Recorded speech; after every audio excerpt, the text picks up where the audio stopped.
Hello everyone, my name is Angelica Biaka Espra and today I will discuss the lesson 1 which is the accounts on the origin of language. So the coverage topics of my report are acquisition and also the theories and hypotheses about the origin of the language, namely from Baobab to Lala, genetic mutations of Chomsky, vocal grooming of the bar, putting baby down hypothesis, and the last one is witness origin of language. Many academics are wondering how, where, and when our language originated. Some experts even contend that language started as sign language and subsequently shifted to the vocal modality, leaving current gesture as a relic. Linguists, psychologists, and biologists are all working hard to solve this and other problems. So, in order for us to know the theories and hypotheses of the origin of the language, let us know all about the study of the listed theories in the following. The first one is from Baobab to Lala. So, it has three following theories, which are the Baobab theory, the second one is the Popo theory, and the last one is the Ding Dong theory. So, the Baobab theory it is based on the ideas that humans imitate the sounds of the animals' calls. According to this theory, language began when our ancestors started imitating the natural sounds around them. The first speech was onomatopoeic, marked by echoic words such as moo, meow, splash, cuckoo, and bang. The second one is the popo theory. Arose with the idea that people make instinctive sounds. So this theory holds the speech began with interjection, spontaneous cries of pain like saying ouch, surprise like oh, and other emotion like yabba-dabba-doo or when you feel excitement. The third one is the ding dong theory. It is based on the notion that people react to the world and make sound symbolism. So, this theory, favored by Plato and Pythagoras, maintains that speech arose in response to the essential qualities of object in the environment. The original sounds people made were supposedly in harmony with the world around them. But what's wrong with this theory? It says that apart from some rare instances of sound symbolism, there is no persuasive evidence in any language of an innate connection between sound and meaning. The fourth theory is the Uhe-Hooch theory, based on the proof that humans create rhythmical grunts which later develop into chants to address physical environmental needs.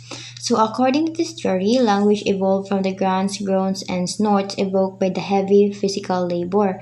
But though this notion may account for some of the rhythmic features of the language, it doesn't go very far in explaining where words came from. The last one is the Lala theory. This is the romantic side of the human life is the sole factor that is responsible for the creation of the language.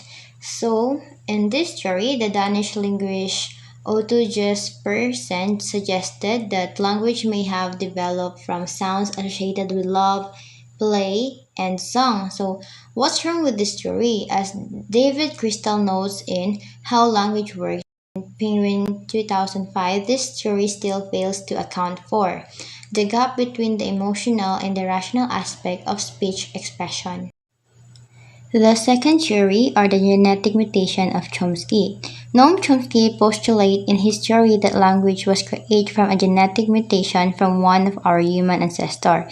This human ancestor developed the ability to speak and understand language, and he passed this on to his offspring. So, in other words, Noam Chomsky proposes in his view that language evolved from a genetic mutation in one of our ancestors. This human ancestor gained the capacity to talk and understand language, which he passed to his descendants. The Robin Dunbar's theory is based on the notion that people needed to find a more sufficient form of grooming as communities began to grow larger.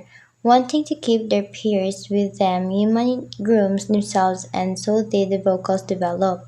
Humans need to be together with other humans, so they needed to use sounds like early conversations, similar to gossip in our modern times. According to this view, language evolved to provide a new social bonding mechanism. Gossip is the method that enables people to dwell in bigger spaces, which increasing predation risk forced our ancestors to do.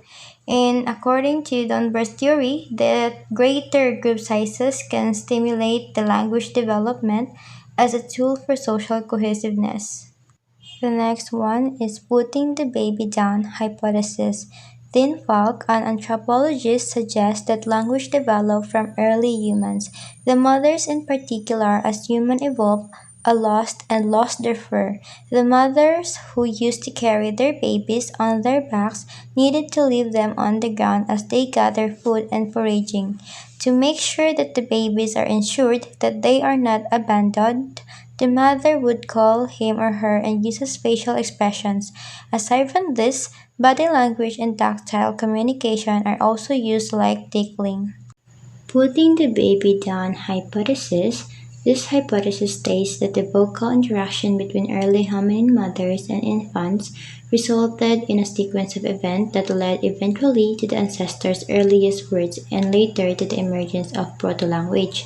Mother is as defined in the put the baby down hypothesis is verbal and also covers facial expressions, body language, touching, patting, caressing, and even laughter and tickling.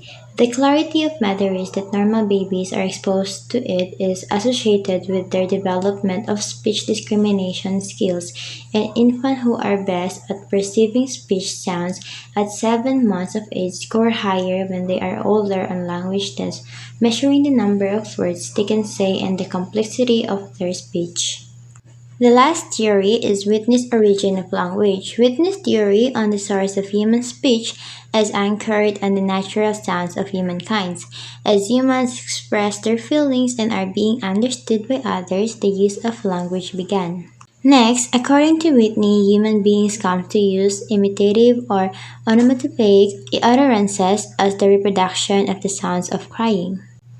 So Whitney thinks that the origin of language is human beings' cries on their feelings followed by onomatopoeic or imitative utterances. His idea is a mixture of some theories of the origin of language.